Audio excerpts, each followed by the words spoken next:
Grüezi, mein Name ist Leonhard Euler und ich bin wohl einer der produktivsten Wissenschaftler aller Zeiten. In meinen Tagebüchern findet ihr meine Gedanken zur Musiktheorie und Mathematik und, ja, auch zur Mechanik. Zum Thema Freischnitt habe ich maßgebliche Vorüberlegungen angestellt, die uns noch heute helfen können. Also hurtig, bloß keine Zeit verlieren. Lass mich dir zeigen, was es mit dem Begriff auf sich hat und welche Schritte du durchlaufen musst, um ein Freikörperbild zu erstellen. Beim Freischnitt wird ein Körper betrachtet, wie zum Beispiel ein Baumweg in einem frisch eingerichteten Baumdorf. In der Statik beschäftigen wir uns natürlich mit technischen Systemen sowie Bauteilen und müssen überlegen, welche Kräfte auf diese einwirken. Mit System ist die Gesamtheit der zusammengebauten Untersysteme oder Bauteile gemeint. Das Bauteil ist demnach die kleinste Einheit eines Systems. Am System Schaukel gibt es zum Beispiel das Bauteil Trittbrett, die Bauteile Halteseile und die Bauteile Lager sowie eine äußere Last. Das kann zum Beispiel eine Person sein, so wie hier. Kleiner Hinweis: Die Lager werden zu einem späteren Zeitpunkt behandelt. Damit die Belastungen in den einzelnen Bauteilen klar werden, müssen alle Kräfte eingetragen werden, die auf die Bauteile wirken. Dazu dient das Freischneiden, da es die Kräfte sichtbar macht, die real nicht sichtbar sind. Vor dem Freischneiden kommt bekanntlich das Erstellen eines Ersatzmodells, also einer einfachen, ausreichend genauen Skizze des technischen Systems. Wie das genau funktioniert, siehst du im Video zum Ersatzmodell. Beim Freischneiden werden also alle an einem Körper angreifenden Kräfte sichtbar gemacht, äußere wie innere. Lass es mir dir an einem weiteren Beispiel erklären.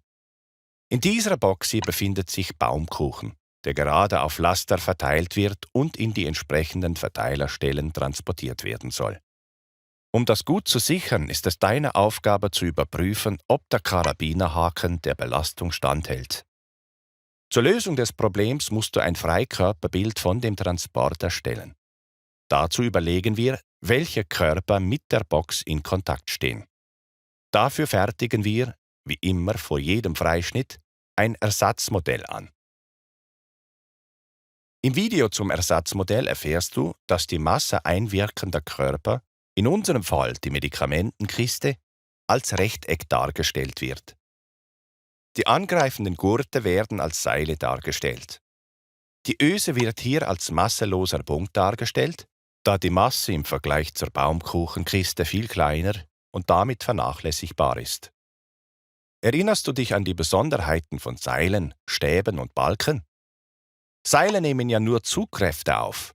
Stäbe hingegen nehmen Zug- und Druckkräfte auf und Balken sogar noch Querkräfte und Momente. Beim Freischneiden werden nun alle wirkenden Kräfte an den vorhandenen Objekten dargestellt. Dazu schneide ich die einzelnen Objekte frei, sodass sie für sich alleine stehen. Nun müssen für die freigeschnittenen Objekte Ersatzkräfte an den anderen Objekten angetragen werden. Das sind Kräfte, die von einem Objekt auf ein anderes übertragen werden. Als Beispiel nehmen wir hier zunächst die Kiste. Schneide ich sie frei, so trenne ich sie von den Seilen. An den Stellen, wo die Seile befestigt waren, werden nun die Kräfte eingezeichnet, die durch die Seile übertragen werden. Das sind hier nur Zugkräfte. Zunächst die Seilkräfte an den Seilen. Die nennen wir Fs1 und Fs2. Und dann mittels Wechselwirkungsprinzip die Gegenkräfte an der Kiste. Diese zeigen in die entgegengesetzte Richtung und sind gleich groß. Daher nennen wir sie auch Fs1 und Fs2. Da die Kiste selbst ein massereiches Objekt ist, erfährt sie auch eine Beschleunigung durch die Erde. Das bedeutet, die Kiste besitzt eine Gewichtskraft Fg. Das Freischneiden kann nun auch für alle weiteren Objekte durchgeführt werden. Da beim Freischnitt die Seile in der Regel als masselos betrachtet werden, bleibt nur noch die Öse.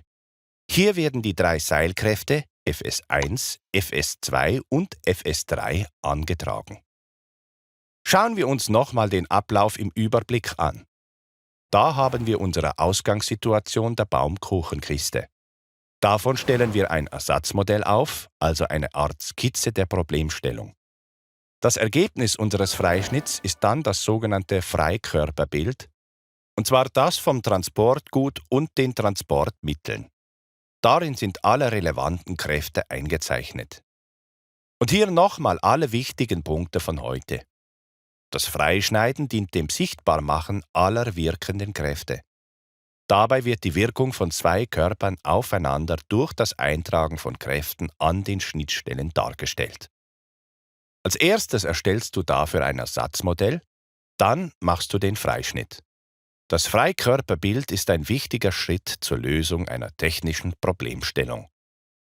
So, das war doch gar nicht so schwer, gell? Also dann noch viel Kraft auf deinem Weg. Und denk dran, Frage kostet nichts. Auf Wiedersehen, dein Leonard.